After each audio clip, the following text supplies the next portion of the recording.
welcome. The webinar is hosted by Outcome Academy, and today I will elaborate a little bit more about high-performing agile teams in the complex and dynamic environment based on the agile ways of working and based on SAFe framework, which helps to build those teams.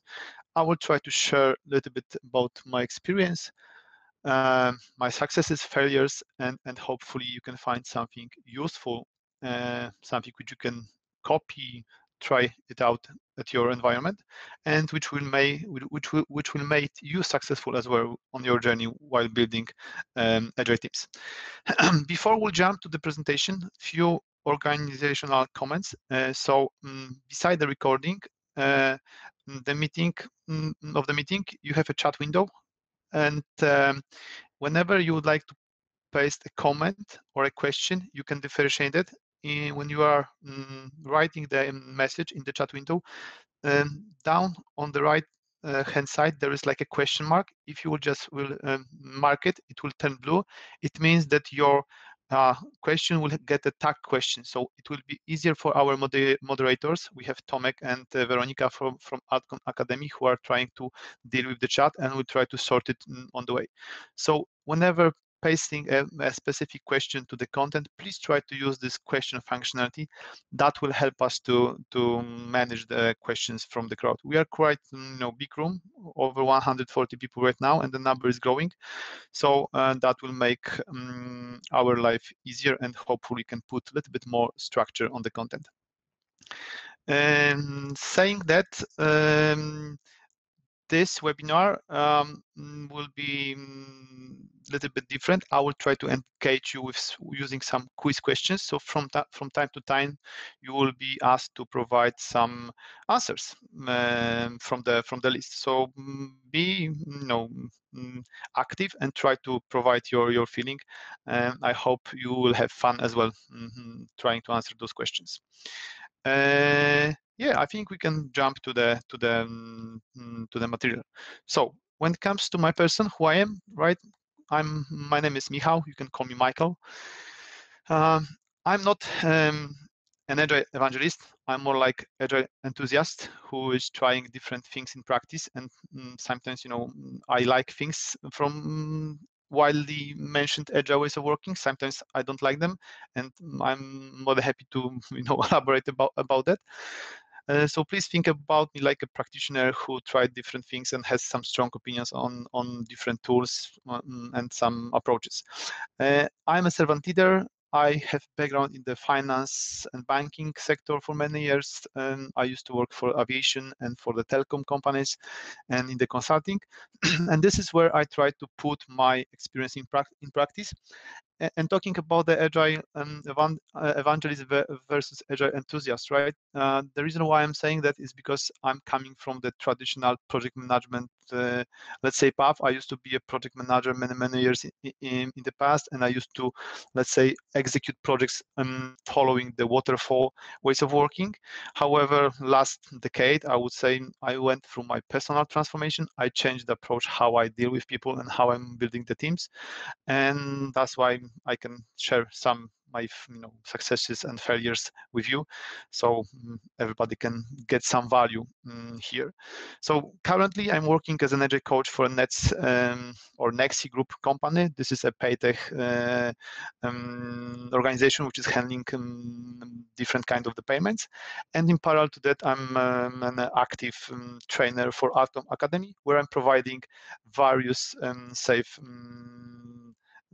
trainings and courses, the certified one. So if anything is bothering you regarding that, you can always drop a question, and I will try to get back to that later. But I think it's enough about me. It was just to give you some kind of background where I'm coming from and what's my experience, and the rest probably you can read later on if you are interested. So jumping to the topic again. First of all, before we will continue, I would like to ask you, while thinking about high-performing team, or maybe while you have been a high-performing team and being a member of high-performing team, what is the third word which is coming to your mind? And I would like to ask you to put the answer in the chat. you don't need to use the question functionality. Just put the first word from the top of your head when you think about high-performing teams in the chat, please.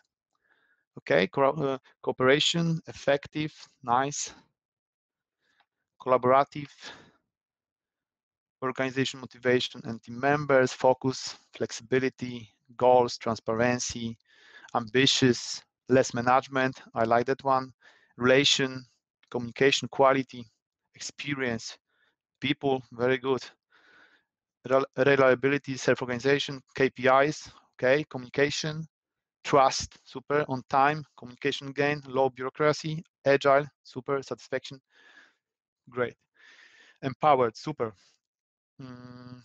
transparent communication, even more important, right? Common goals, knowing where they're going, what they want to achieve, what capabilities they need. Super.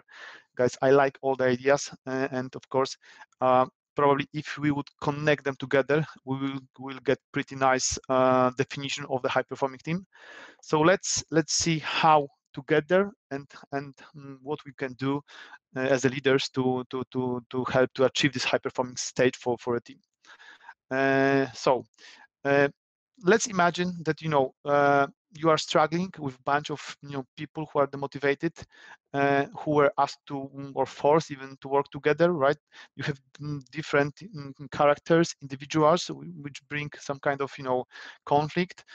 Sometimes too many leaders, too many alpha people who want to manage the group, and you are struggling how to empower them, how to make them working as a one team, sharing the same goal, and trying to on the same time have fun and address the strategic vision or goals of the organization where they are working in, right?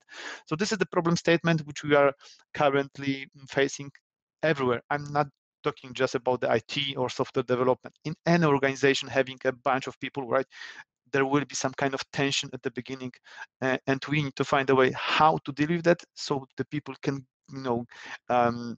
give the best what they have and achieve the common shared goal.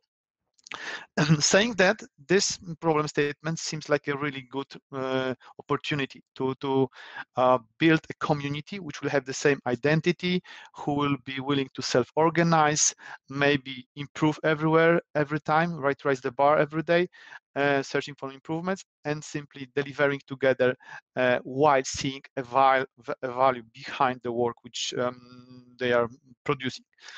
But easy to say, but how to do that, right? That's the real question in the nutshell of this topic. So let's try to nail down that topic a little bit and see how I see that from my experience.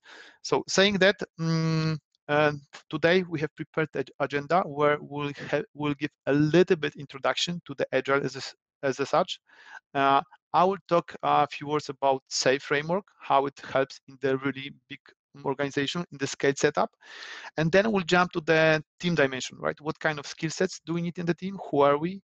How to set the goal to make sure that we are following the same path, the same direction, and how to set up the common ways of working, some kind of ground rules that we know how to collaborate between each other, and then knowing that the only thing which is certain in current days is a change, how to improve and adjust on the way how we go. One remark here, please remember that this is not a SAFe training or agile training, so I won't deep dive deeply into some topics. If you are interested, of course, you can always contact Alcon Academy and search for the appropriate training for you. I will try to just give some basic information which are crucial to explain the phenomenon of building high-performing team. Saying that, during this webinar, I will try to provide you some real-life experience from my cases, how I was building the team, how I was failing sometimes, and hopefully you will see a value in that one. Saying that, agile in the nutshell. Let's jump to the first one. But as promised, it will be a little bit interactive session, so I will ask you a few questions. So this time I have prepared for you a short survey. I will launch it. So in a second you will see a question on the screen. Yeah, it should be visible right now. So I have good knowledge about and understanding about agile. This is like a single choice type. So please give me some kind of feeling. Who are you? So I can, adjust the content based on the participants. Okay, I see some answers are popping up. There are a few people who have no experience at all. Some who have basic, some know the theory, some practitioners. So I would say that the group is differentiated. Okay, so I'm ending the voting right now. Let's stop here, and I will share the results with you. So guys, this is how it looks like. As you can see, we have the quite big group somewhere in between. Feel like a rookie. I know the theory, and I'm the practitioner. Few people who don't have an idea, and yeah, I think that that will help us to at least answer some of your concerns during this webinar. Coming back to the presentation, thank you for your input. That was really important for me. Let's jump again to the what's the agile about, or what's the definition of agile. And before going to this, definition, I would like to try to answer that question differently. Why we want to be agile? Why we are implementing the agile? So first of all, the main reason why we are doing that is because we would like to transform our knowledge workers, people who we hired, to high-performing teams who are, trying to, first of all, delight the customer, improve everywhere, and feel meaningful that the work which they're performing actually means something for others. And to get there, right, agile is one of the approaches how we can help to get there. And saying that when it comes to the agile itself on the very high level, try to think about agile as a mindset which is built on the values, principles, and various practices which can support you in getting to this stage where you will create the environment where you have respect, collaboration, people and organization willing to improve, and there is like ownership in the team.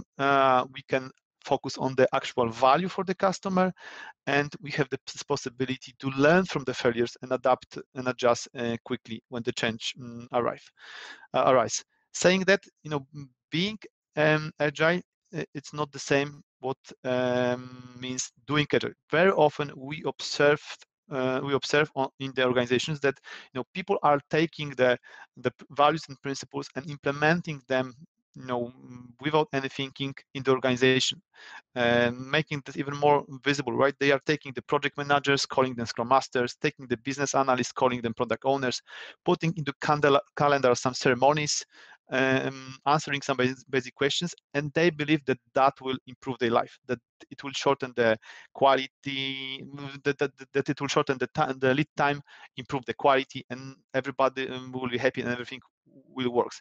Of course, some things will improve for sure, right? There will be some things connected to the prioritization, maybe some kind of transparency, maybe even a little bit better collaboration. But until we won't understand what's actually the purpose of those events and principles and the values which we're trying to implement, we won't achieve the full state of being agile, which we would like to get, right? Where we have the customer who is satisfied, where we are producing innovative products, where we learn quickly and everybody are happy and want to grow together. So when coming to talking about agile, try to remember that this is not a project methodology, or it's not a silver bullet which will solve all your issue, or it's not the only way which will help to satisfy the customer, right? This is just a mindset which should encourage some things connected to the innovation, learning culture, with the focus on the delighting the customer at the end. Saying that, right, another quiz, so we can build on that a little bit more. Scrum is one of the most popular frameworks supporting implementation of agile ways of working. Which are the fundamental Scrum pillars? Do you know? There are like 3 options: execution, inspection, improvements, transparency, inspection, adoption, and execution, change, and adoption. If you don't know, just based on your heart feeling, try to guess. So those are the results. And of course, the correct answer is transparency, inspection, adoption. And for those who pick up differently, that's a great opportunity for learning as well. And in a minute, I will tell you why those are so important. So agile as such, right? I was talking about being agile, right? There are some values and principles behind it. So first of all, this mindset is to provide some kind of efficiency and stability and sustainability in the team. And based on the values which you can see on this picture, we should create an environment which is supporting that direction. So maybe quickly just let's go through them, right? Here you can see the four values which are so underlined and appreciated by the agile framework as such, right? So individuals and interactions, which are on the left-hand side, over processes and tools, working software over comprehensive documentation, customer collaboration on the left over contract negotiation, and responding to change over following a plan.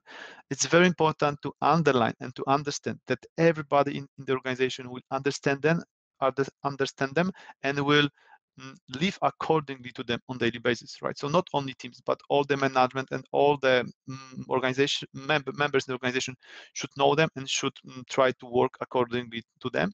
And it's important to say, which is very much, very often used as some kind of opportunity to, ignore, I don't know, planning or ignore tooling or documentation.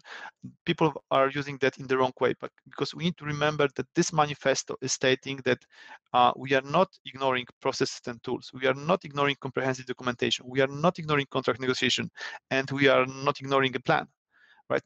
The manifesto is saying that we value more the things which are on the left than on the right, but it doesn't mean that they are not happening.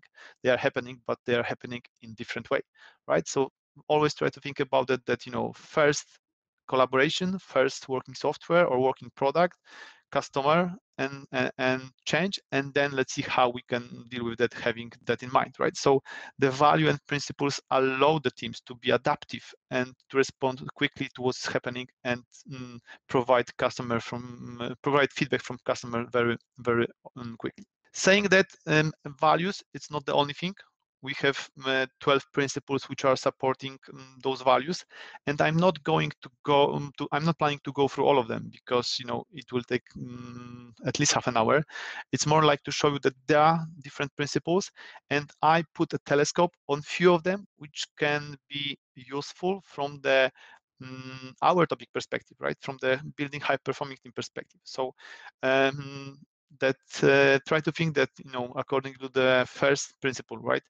Our highest priority is to satisfy the customer through early and continuous delivery, right? Let's try to deliver working software or system frequently. That's why we are talking about very short duration of iterations, 2-week cycles preferably, right? We would like to build the team around trusted and people who can and give them support and create an environment where they can collaborate together. Face-to-face conversation, a little bit obsolete nowadays when we are having this remote or hybrid approach. But anyway, even though if you are working remote, try to turn on the camera with your colleagues, or if you have possibility, try to meet face to face from time to time to build this relation and trust between people, right? Then sustainable development, right? We would like to work closely to make sure that there will be some kind of pace and there will be a synchronization between the business and the people who are actually doing the work, so we can align on the expectations and deliver on time, right? And self-organizing team, as 11 rule says, right? Let's give people the trust and let's create the environment where they have autonomy, so they can decide on some things within the community to execute the work well, right? And reflect and adjust, right? Let's try to remember that we don't know everything up front, right?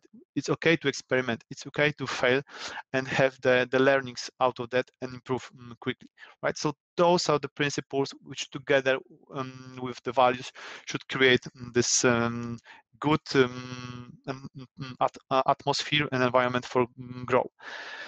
And on one of the previous slides, I showed that agile is a mindset and can be supported by different frameworks or methodologies, right? And that's true, right? As you can see under this agile umbrella, you can see different words like Kanban, Scrum, Lean, Skate Agile framework, which we'll be discussing, some other scaling approaches, right? Prince to Agile, I don't know, test-driven development.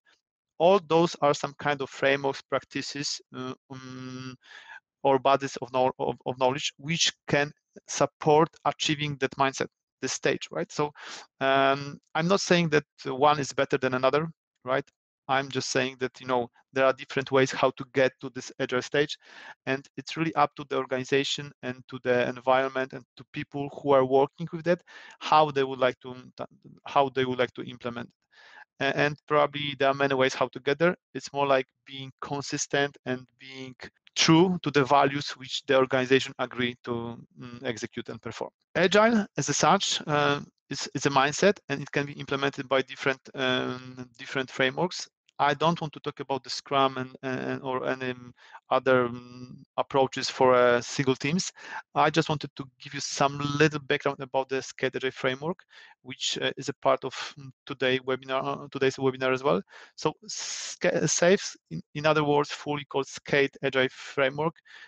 This is a framework for really big enterprises, and this is like a body of knowledge which is based on the practices from agile, DevOps, lean, system thinking, design thinking, connected together to support in achieving the business agility in the organization. So we are not talking only about IT being agile. We are talking about being agile in the whole enterprise, which means in other functions like HR, procurement, marketing, right? We all want in the organization to think about how to delight the customer in the best possible way, right?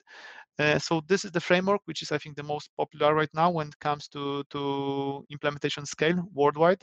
But of course, probably some people other can have different opinion on that one. I don't want to argue about it. It's just the framework which giving you some kind of values and principles how to get to this agile state which we discussed earlier.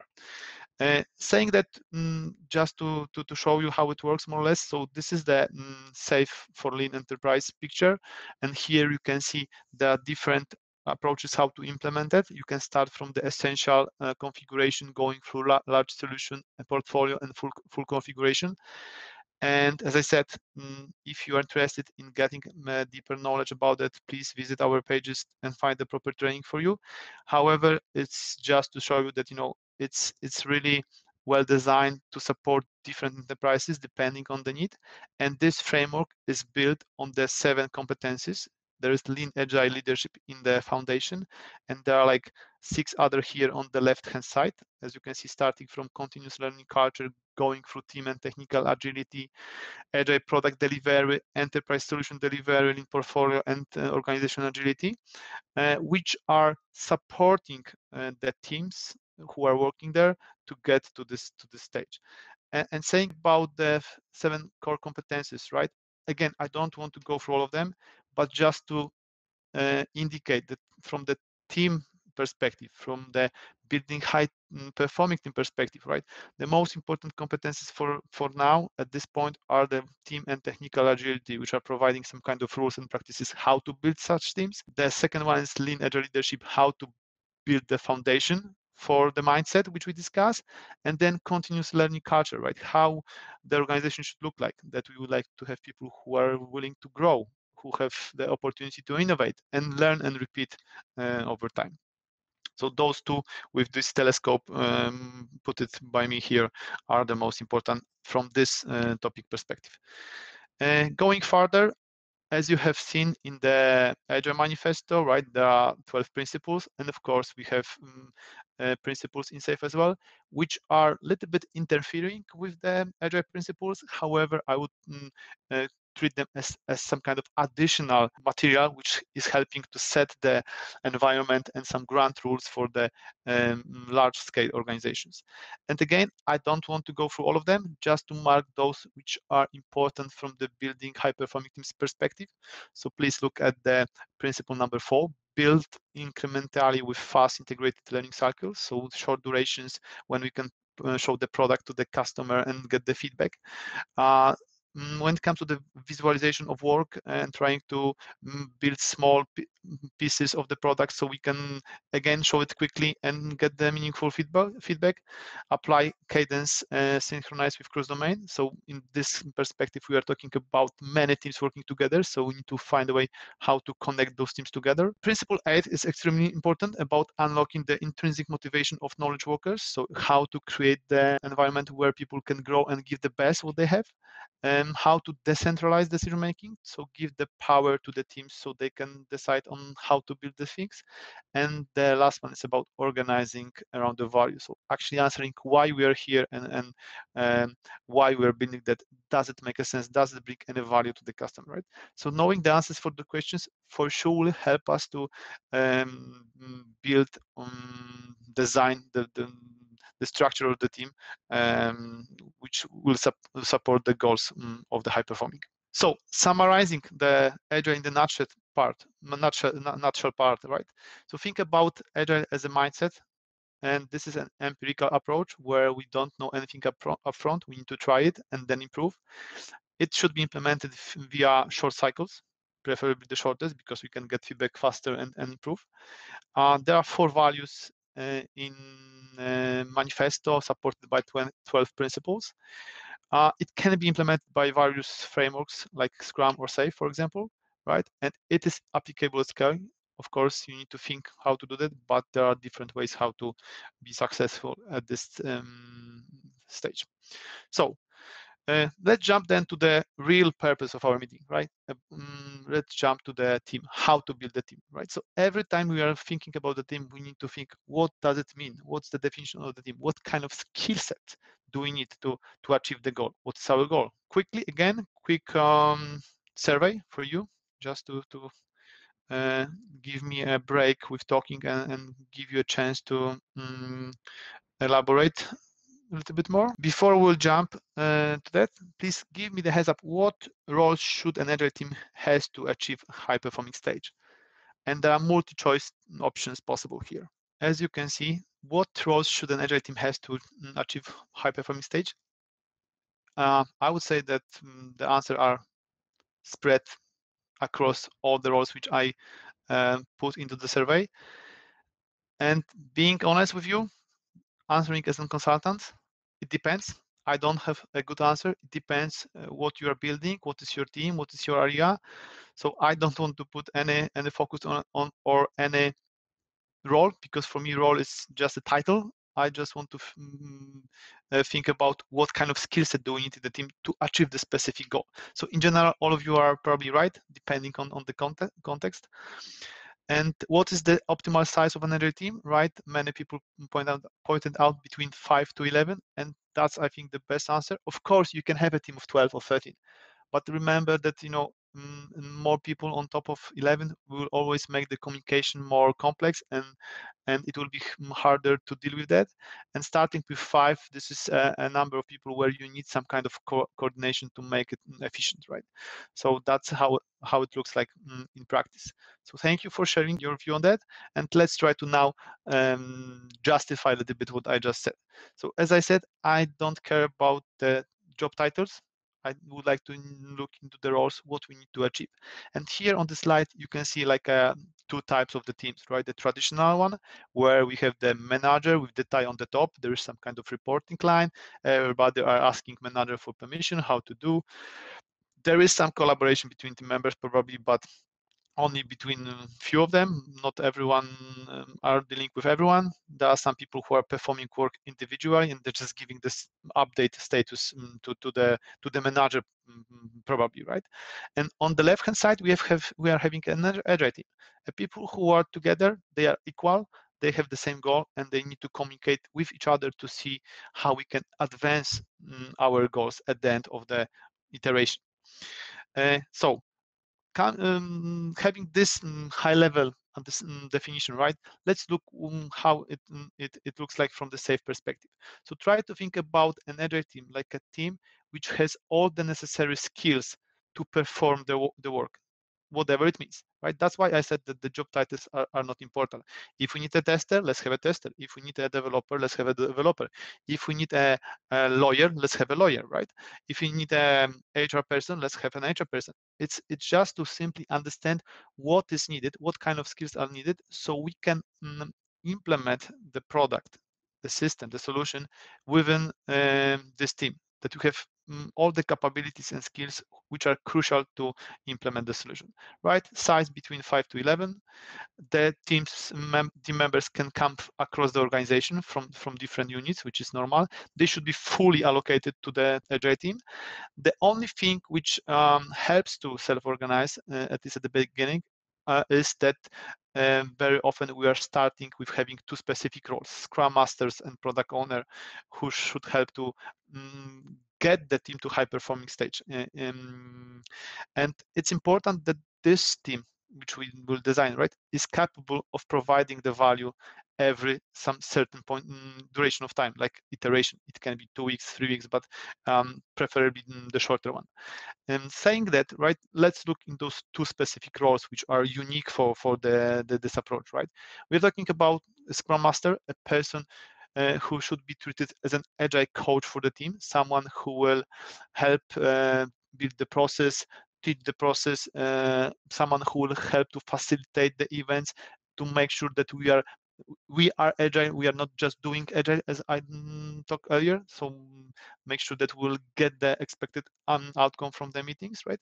Someone who will keep the team safe from outside environment, someone who will help to facilitate how to remove the impediments, will challenge the team, will try to get them to the next stage with asking some kind of tricky questions. While on the other hand, we are having the product owner who is responsible for the vision, for the scope, to make sure that we are building the right things, right? That we are working on the things which really matters for the customer.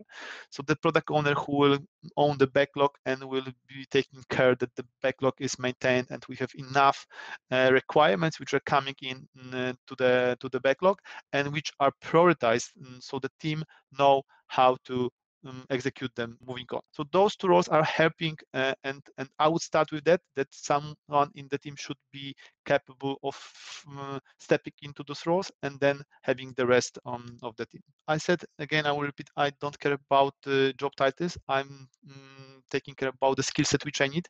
So it's very important to investigate or simply analyze what kind of skill set we need in this particular team to achieve the goal which we have for this team, right? And probably you have heard about the T-shape model, right? That we would like to have people who have wider perspective, not just the deep knowledge. Let's say that I'm a Java developer and I cannot do anything else.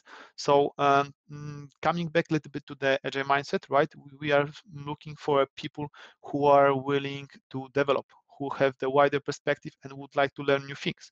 Of course, they can still have this deep learning, let's say, dimension, but the attitude which we would like to have, that they are more than happy to learn about new stuff, right? To have some maybe cross-domain knowledge, which won't be so, let's say, deep, but at least will help to support the team in some daily activities, right? And T-shape is just a one approach. Probably you have heard about uh, P-shape, that you will have like two legs with deep knowledge and then the wide horizon.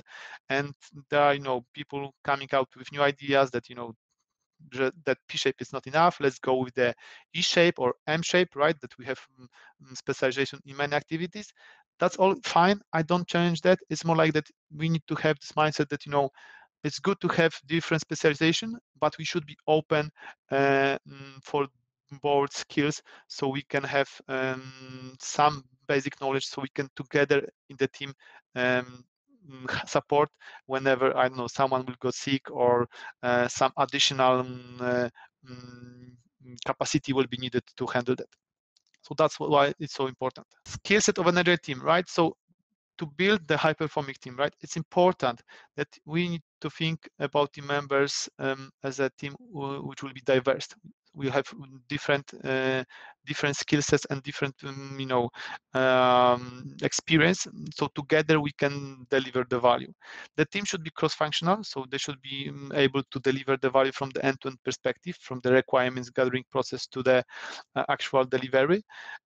They should be able to self-organize, so they don't need a manager who will tell them what to do. They need to figure that out together. Scrum Master can help with the process. They should be empowered, and they should have autonomy to make decisions, some kind of common purpose, so they know what to do and how to develop further. And I put at the end the last aspect, having fun together. Of course, it's important, and maybe it should be the first one, because try to remember that right now we are spending a lot of time at work together. So it's not about doing the work and going home. It's more like spending time together and having some fun while doing things, right? So it's important that there should be a good atmosphere in the team. Okay, thank you for the comments. Try to imagine that we have built the team. We know what kind of skills we have. We know the people, and now we need to decide what to do next. What's our path? Where are we aiming? So setting goal is very important, especially when building a new teams. And here on this slide, I just show you some of my pictures from how I was building one of the teams. It was like many years back. I was appointed to be a leader for a big team, and most of the people were much more experienced than me. I was the youngest one, and I was struggling. Okay, how to get their trust and their engagement to build, high-performing team, right? I could just say, okay, that's my title. I'm your leader, manager. You need to do what I will say. But I decided to follow different path, right? So I gathered those people together, and we have prepared different stock pictures representing different situations, different emotions. So I asked the team to put the pictures on one side of the board, asking them, how do you feel right now? How the team looks like? Where are we at the moment?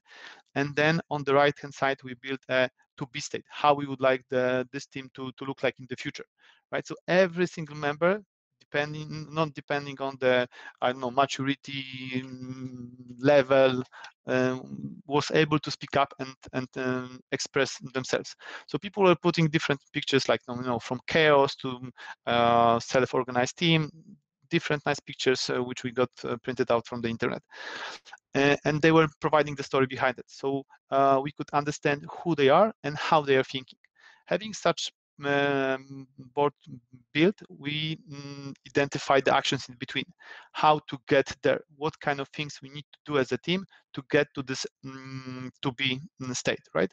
And this exercise has led us to the situation that we built the roadmap for a year perspective, what kind of things we need to execute as a team so we can achieve the goal of the organization. This roadmap was then transferred into the plan, where all the team members take an ownership to implement parts of it either individually or together to get us there.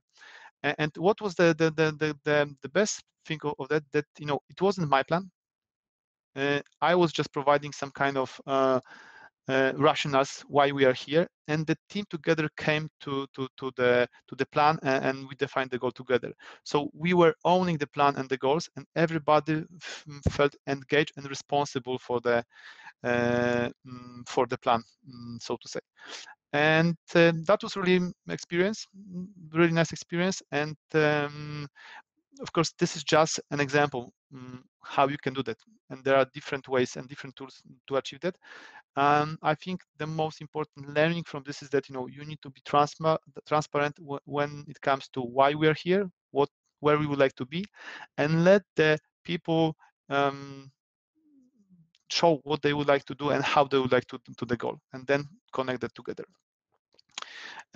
Saying that this is just a first step, because then you need to execute that. And why we started with this roadmap, then we will continue on some actions. And one of those was to came up with the team name. So we created a team name called Ant. Don't ask me how it was created, because it was really, challenging thing to come up with one name having 20 people in the room.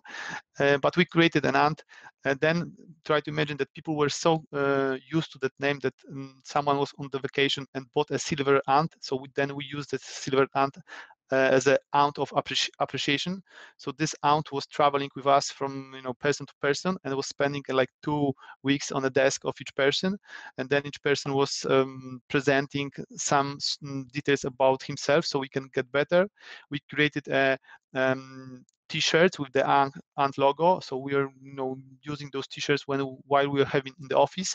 So people are approaching us where they can get such fancy T-shirts, or if they can become a part of our team, because they have seen so much integrity, and people, they saw people who really like to be together, right? So that was cool. We had even some movie about ants to show what are the behaviors of ants, so we can relate to that. uh, when it comes to knowing people better, right? Because the picture exercise which you have seen previously was just first mm, I would say attempt to discover ourselves, but then we are repeating that exercise to get even deeper while knowing each other.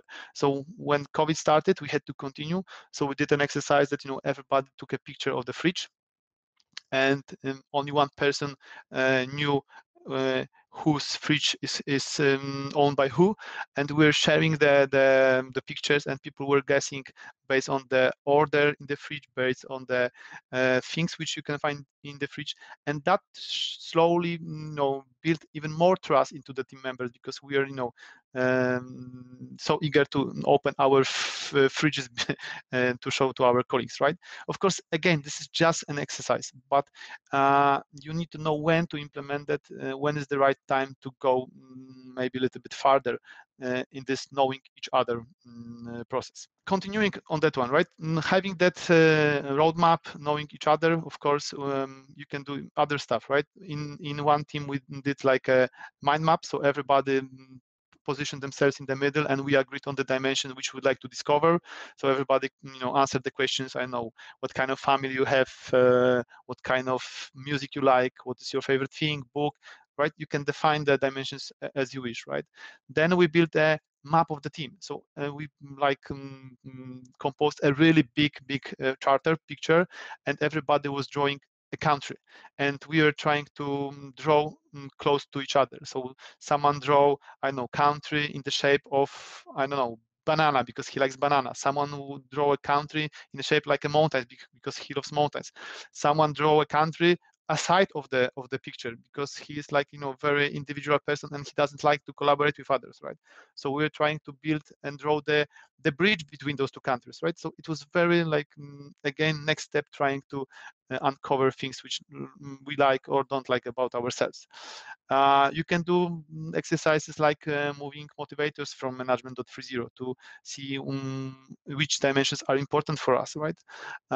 We did some craft exercises, like you can see we created our own candle for the teams, and we did this exercise before Christmas. So another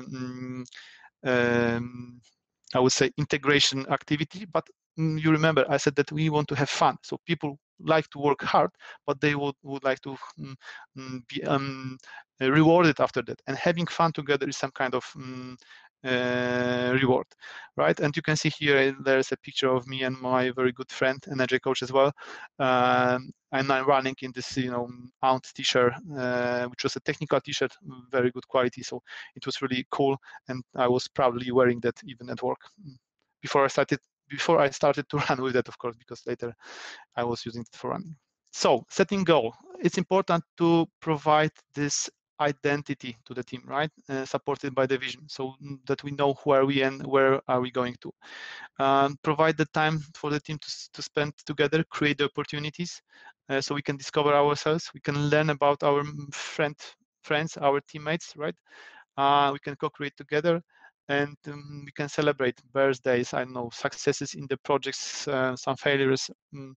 It's important to make sure that people will feel safe, and they can tell everything there, while performing together. We have touched the dimension of skill set and the goal, but that's not all, right? We need to agree how we would like to work together, right? So again, short quiz for you guys. Thank you for your answers. And of course, generative culture is the one where you have high cooperation. Messengers are trained, shared risk, bridging encouraged, and failure leads to an inquiry and novelty implemented. And the reason why I brought this question here is because we would like to avoid those two remaining cultures, like the pathological or bureaucratic culture. And we won't be able to create high-performing teams, or it will be harder to create high-performing teams if the surrounding will be like those two remaining ones. That's why it's important to look a little bit wider, and we need to find a way how to influence others around while working together. And the reason why I told it, because in this team which I showed you, right, after a while there were people, in the organization who were approaching us and asking us, can you help us to facilitate a similar workshop in our team so we can be like you, or we can follow the same values, right? So we are like simply having an impact on the whole organization. That's why it was so cool and important. And saying that, right, let's try to do see how to do that in the real life. So in agile framework or in safe in specific, you will hear about growing mindsets. So we would like to get away of this fixed approach where we cannot change. We are afraid of the failure. We are afraid to experiment. We need to ask for everything towards the mindset where people are eager to experiment, that they know that they can make some mistakes and they can grow, that no one will finger point them, that they can learn from the bad decisions as well, and then grow together, right? So we need to think about this growing mindset as some kind of lenses which will help us to understand how the change around us can influence us, and how we can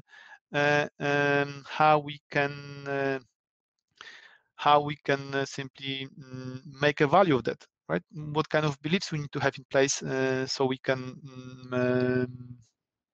improve.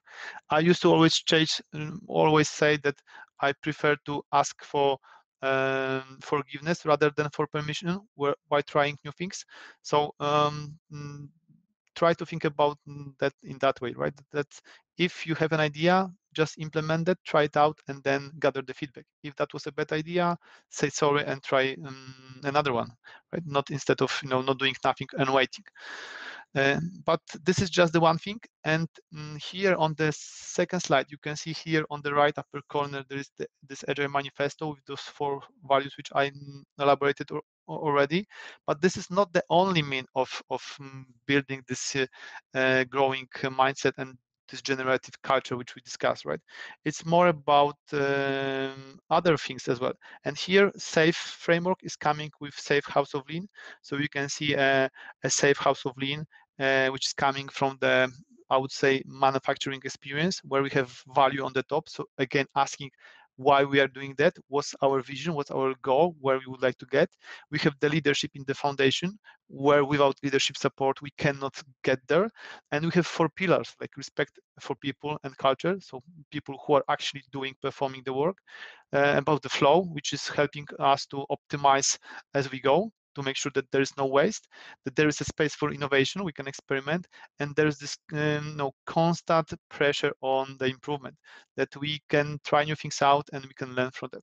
So this Safe House of Lean, together with Agile Manifesto and all those principles which we discussed, are helping to put some kind of ground rules, how we would like to collaborate in the organization, what kind of habits are expected from all employees, not only from the team members, from management, from CEO, from everyone in the organization.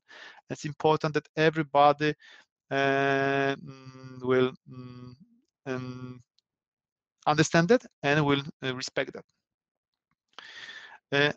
And in the SAFE picture, right, probably you have seen that SAFE is reflecting the team teams can work as they wish. They can either work Scrum or Kanban. So it's up to the team to decide based on the work specific what is the best approach for them. And here, this is just like a repetition. As you can see, Scrum, which is built on those three pillars: transparency, inspection, adaptions, where the team can work in the short cycles, right? There is like a backlog where the team is pulling in the items for a 2-week iteration, for example. They are having daily stand-up meeting every day, trying to align on the goal for iteration and how we are performing. And then at the end of the iteration, they are supposed to provide the tangible outcome. So there is iteration review where we are reviewing the outcome, and there is a space for the retrospective where we can sit down and together and think, okay, what went well, what didn't work, and how we would like to improve next time. So short cycle facilitated by Scrum Master with support of the product owner. But this is not the only way, right? The teams can agree on the ways of working, which will be more closer to the Kanban, where we don't have Scrum Master and product owner. We can just have flow, and we are just visualizing the items which are coming in. And based on the definition of different states, we can execute the items one by one together, trying to take as much as possible of the items from the backlog to the accepted stage. This helps to work more with the component teams or teams which are working and providing some kind of services to other teams. Yeah, this is just yet another approach how to support agile teams to get to this agile state. So they can either work Scrum or follow Kanban rules. In fact, nowadays it's quite popular to mix those two approaches. We are calling it Scrumban. So we are having team working on the Kanban, but we are having a Scrum Master who is an agile coach for a team, supporting the team in understanding the ways of working, and the product owner who will deal a little bit with the requirements and the priorities behind it. But side comment of that. And why we are doing this? We are doing this because we want to achieve this teamness, right? Which will help us to say that we are finding the high performing stage, which means that they will create an environment where team will be eager to take risk without fear of being, punished for something, right? That team will be aligned around the common vision and goal. That's we have this diversity of knowledge. We have different people with different experience. We have juniors and experts who can work together. We have the space for the healthy conflict, so everybody can speak up, and we are not afraid of having different opinions. But let's agree what's the best for the team, right? Accountability not only towards the customer, but towards each other. If I will say that I will do something, I'm accountable in front of my team members, right? Understanding what's the impact on the organization while we are delivering that, right? And again and again, fun of working together. If we will have people who don't like each other, simply there won't be fun. They will perform some work. Maybe even they will deliver what customer really wanted. But I can assure you that if there will be fun, the products will be better, more innovative, and we will be more creative as a team. Saying that, some tools to get there. In general, at the very beginning, I'm always starting with grand rules for the team. So I'm asking the team to create how they would like to work. So it's like a first step on very, very, very beginning during the storming. Then after a while, you can create a team charter where you will discuss about what are your stakeholders, what kind of mission you have in the team, what kind of goals you are supporting, who are we, what kind of roles we are bringing into the team, what's our vision, maybe some working agreements, some ways of working when it comes to the, I don't know, frequency, communication, tools which you like to use, and then finally the definition of that, right? How you'd like to make sure that what we agreed to be developed, delivered actually means that, right? How you would like to verify that at the end. So those things should be created together by the team members, so everybody can sign up for this one and follow the rules. And every time conflicts arise, you can get back to this and show, okay, but guys, are we following our ways of working? Are we following our ground rules? Is it okay? Right? So this is another powerful tool to make that successful and make a team accountable for that. The team is owning the team charter or the ground rules, right? They should be creating that and then maintaining later on. And it's not nothing carved in the stone, right? You can always update that and adjust whenever it's needed. Summarizing that part, when it comes to the critical success factors for ways of working, try to find the people with right growing mindset. And I know it's hard. Sometimes you will have one person who is always against and not willing to collaborate. And of course, I'm not a big fan of getting rid of this person right away. You should give this person a time. You should coach this person, work with this person closely, trying to understand what are the rationales behind this behavior, and you should try to help this person to grow. However, there might be a situation that simply this person has a fixed mindset and will never change, right? So at this point of time, when you will get to this, let's say, wall, you need to decide if you want to sacrifice the team towards one person or just think about the team. I would be thinking about the team. Try to have the Agile manifesto, values and principles, and say hustle in mind. Try to always think about the value, why we are doing that, what is the value which we are bringing to the customer. Remember about that people do all the work, right? So respect them. Uh, Foundation, right? We need to think about the leadership, which is in the nutshell. We need to have a proper habits. We need to have a proper role models in the organization, so people won't be afraid to fail. You can use Scrum or Kanban, up to you, and try to think about grant rules, team charter, and definition of done as a minimum for the team to move on. The last point of our topic, I think we'll have still a couple of minutes for the questions which are popping up in the chat, is about the continuous improvement. Because I told you at the beginning that being agile is different than doing agile. And when it comes to being agile, right, it's about having this situation that we are creating with passion, products with great quality, which are delighted by customer. We are having fun. We are satisfied with the work, with the environment, friends in the team, and we have the ability to experiment. And we know that there is always someone behind our back who will support us whenever we fail, right? That's why this continuous improvement element is so important to be implemented as well. Before jumping to that, that's really almost last survey, so to say. So please provide me your answers. Did you hear about PDCA cycle? What does the acronym stand for? Okay, so plan, do, check, act, right? This is the acronym, plan, do, check, act. Of course, I was playing a little bit with the words, and it's not so important as long we have the same understanding behind it. What are the actions which need to be taken? So let's jump into that from the continuous improvement perspective. So coming back to this PDCA cycle, which was invented by the Deming, it's nothing new in the NS agile framework like Scrum or Safe, right? All those approaches are based on this Deming cycle, where we first need to plan the future state, how we would like to implement some things, improve, then simply implementing that in practice, then verifying the results, measuring, and then acting, right? If we achieve the goal, we can continue and take another area. If the results are not what we expected, we need to plan again and again and again, right? So try to imagine this PDCA cycle is um, implemented in the iteration, right? So every iteration, the shorter the better, we can run through the cycle and see how we can improve in the product area, in the process area, and for ourselves, how we can improve ourselves. So it's important to remember that the improvement part.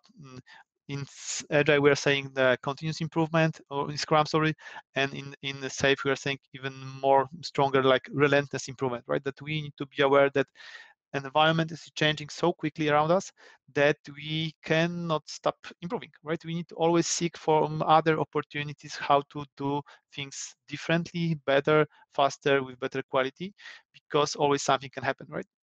So this cycle is so important, and you can achieve that through different tools or events like retrospective, for example, right? But that's not the only thing why we are getting learning. And I think this slide is quite important from the perspective that very often we think, okay, when I'm joining new organization, I will learn only through the training. So what kind of budget I have for learning and what kind of trainings I can sign up, right? To some extent, probably you will get some knowledge and support over there, but training, it's not the only mean how to improve and grow, right? I know if you heard about this concept of 70, 20, 10%, right? So we have tried it in my teams, right? And actually, when you will provide the rationales behind, and you will spend a while. People will understand why it's so important to invest time on the training on the job, like simply learning by doing. Then, of course, interactions with others through different channels, which I will mention in a minute. And then at the end, of course, you can always go for a formal training, but that will just give you some kind of theory, which then you need to examine through the training on the job and interactions with others. So it's very important to understand that the proportions should be, let's say, configured in that way. And of course, you can learn from the success stories, which we all have, of course, but the most learnings are from the mistakes. And we should create an environment when people are not afraid to talk about the mistakes, right? In one team, just to make it more fun and attractive, we create a mistake sharing lessons. So every 2 weeks, every one person was sharing his or her the biggest mistakes. And of course, it would be possible at the beginning, because at the beginning we didn't trust each other. But after a while, it created this opportunity, and people really liked it, and it was so natural to talk about it, and have fun, laugh a little bit, and simply um, try to avoid similar mistakes from your colleagues. And to get to this job, training on the job and the interactions with others, there are different tools, right? You can use communities of practice, where you will have the possibility to share knowledge and discuss different domain topics or practices, or connected to the theme of the community. You can use coaching, like have a person who will try to work individually or with the team. Of course, retrospective, the simple one, or there are different funny ways how to run the retrospective. I used to introduce a buddy system, so whenever a new person was appearing in the team, we were like connecting the person with someone who is more experienced, and the buddy was responsible for the newcomer. So they were, joining the meetings together. He was explaining how to survive in the organization. Of course, other ways which can be tried as well is like a brown bag session, where we are bringing different topics and discussing topic which is relevant for the team. You can invite a speaker. I know if you heard about hackathons, or in one enterprise, we used to organize execution leadership days. So there was always like 4 or 5 people volunteering, and they were preparing a whole day of activities for the others, like inspirational speakers, some exercises, some manual work. Um, um, Recently, we ran a marketplace exercise, so everybody was creating his, let's say, profile, like on the market, the things which you are good at and you can sell to people, the things which you'd like to buy instead, right? So we can connect people closer. So there are many things, but it requires time, right? So it's not like something which will happen automatically. You need to create a space for that, and you need to find people who are willing to start and kick it off, and then others can follow based on this one. I didn't mention about shadowing as well, right? That you have a person who is shadowing you on your work, and then you can shadow the second person and provide feedback to each other, so you can improve together. But again, that requires some kind of trust with shadowing. So those are the tools which I use in practice, depending on the maturity of the team and the context, and those are the things which made me successful. Saying that, when it comes to the critical success factors for the continuous improvement, try to remember about PDCA cycle, or whatever you will call that, just to implement that in your daily work. Try to have the shorter feedback loop, because you will get the learning faster. Try to remember about the ratio between the training on the job and the trainings, typical ones, right? Try to have and that on top of your mind, that you need to take a pause in some point and reflect, right? You cannot always chase your own tail, because you won't have time to improve, right? Do retrospective, organize community or practice, or give people the power so they can organize themselves, right? Use coaching if needed, shadowing, buddy, marketplace, brown bag sessions, any tool which is helping to get people together, communicate, share, preferably not only successes but failures as well. So you can grow individually and you can grow as a team, right? So sharing is caring, right? That's, I think, the most important motto from that part of the presentation. Saying that, we went through, I have really last one question survey when it comes to feedback for this material and for me, but that we can leave for that. And I think we are good to jump into the QA session. How to proceed in case when team is not stable. Shared resources. Well, it's tough thing. I don't know if you remember the first thing which I said about building high performing teams is that people should be fully dedicated to the team, 100% preferably. If they are shared between two teams, there will be always a conflict of interest between the two teams or the areas which are sharing the person. I know that this is reality and sometimes it happens. So what I would do in such case, I would try to agree on the capacity allocation per each team to make it transparent. Let's say, I know, 50-50, 60-40, 70-30, doesn't matter, but transparently name the capacity and then agree on the frequency or length of the iteration where this capacity applies, so we can expect and take it into consideration during the planning. The only thing which is coming to my mind right now. How you encourage to participate in such activities, right? So you cannot force anyone, right? So my way of doing that was simply showing them the vision and the goal where we would like to get and asking them how they would like to get. So actually they encourage themselves. They were coming up with different ideas, what kind of fun exercises or team building activities we would like to do, and they were planning that. Always, 2-3 different people were coupled together and they were doing something for the others, and that was so inspiring that others were volunteering to do so. But I just started with the first exercise, showing them the vision of the high performing team, and then I asked them how to get there, and they were coming up with the ideas. Okay, let's move to the next one.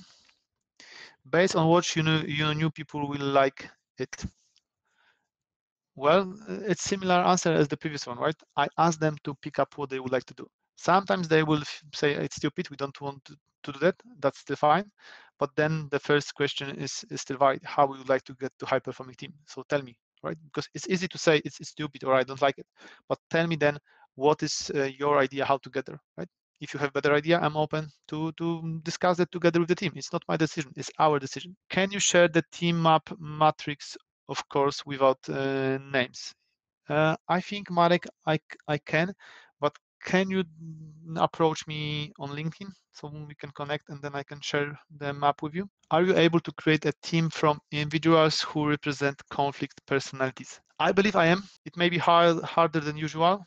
It may be that some of the individuals won't fit into the team specific, but as the definition from the starting point, I will give it a try. I will try to understand what motivates them individually. Then I will try to find a common denominator, something what motivates all of us, and build around it. And of course, there might be people who will be stubborn and always against. And then if I won't be able to improve that, then I will simply try to find another place for this person, not in my team. Have you participated in the recruitment to assess if new person may be in conflict with others? I have participated in many recruitments. I have recruited many people in my life, and I guess always there was a question in my mind if the person which I'm recruiting will fit into the team, right? And being honest with you, I had some failures, right? So I managed to recruit few people who were not fitting to the team, and they were able to create a really big conflicts in the teams. So sometimes it happens, but I would say that percentage-wise, it was like 10%, maybe less, of people who did not fit into the let's say team dynamic and the person who was not following the same values. But I don't have any specific questions during the recruitment. Very often I'm asking about the values which they believe in. Very often I'm asking about the values of the organization which we have, which is how they understand them, just to sense if we have, let's say, the same growing mindset, so to say. What means generative, right? It's about the culture where we are admiring and aiming for the high performance. We are not afraid of collaboration. We are not saying that we don't know something and we need support. This is the culture where we want to experiment, and we are not afraid of failing, because on the failure there is always a learning coming with, right? And we can try to learn on that and build something new. We own the vision as a team, and we share the risk as a team. So we are progressing together. It's not only about my personal growth, but grow as a team. So this is the culture which we want to create in the organization. At least I would like to work in such organizations. So studies are worthless, as it's only 10% of knowledge how to avoid anti-patterns at work if people don't learn from certified trainings. Well, studies are worthless. Probably we could spend a whole evening discussing about it, but I would say that studies are not worthless. They are creating some kind of patterns how to think and how to solve problems. But many things we learn at work, at job, on the job, right? So it helps to provide you some kind of foundations in theory, but then you need to practice that in real life environment, right? You need to fail or meet the daily challenges to see how to implement that theory, right? And this is the place where you grow. And being a little bit contradictory to that, right? I would say that first you need to understand what kind of tools you have, right? So go for a training, get the certificate, but the certificate won't make you a scrum master or a product owner. You need to then pair up with someone, be a buddy, shadow this person, attend some workshop as an observer, maybe go to the community of practice to try it out and understand what does it really mean, right?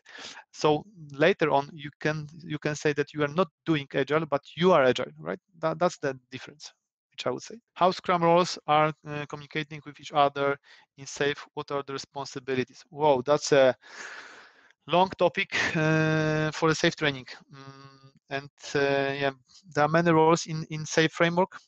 And when it comes to the Scrum roles, I think the most important are those which I mentioned today. I mean Scrum Master and Product Owner. And basically the definition is the same when it comes to the team level.